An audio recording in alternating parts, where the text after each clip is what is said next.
पूर्व मुख्यमंत्री प्रेम कुमार धूमल ने कहा कि आने वाले विधानसभा चुनावों में जनता कांग्रेस का बुरा हाल करेगी। धूमल नूरपुर में विश्व हिंदू परिषद के एक कार्यक्रम में बतौर मुख्य अतिथि पहुंचे थे।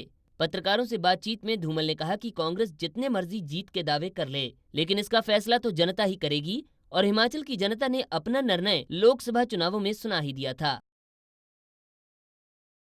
जनता का निर्णय आपने लोकसभा के चुनावों में देख लिया है।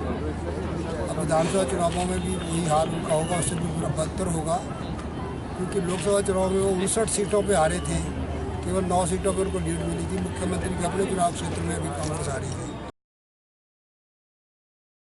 वहीं धूमल ने प्रदेश में एक के बाद एक हुई सड़क दुर्घटनाओं पर भी चिंता जाहिर की और प्रदेश सरकार को खूब खरी खोटी सुनाई। इससे पहले धूमल का नूरपुर पहुंचने पर जोरदार स्वागत किया गया। नूरपुर से भूषण शर्मा, पंजाब केसरी टीवी।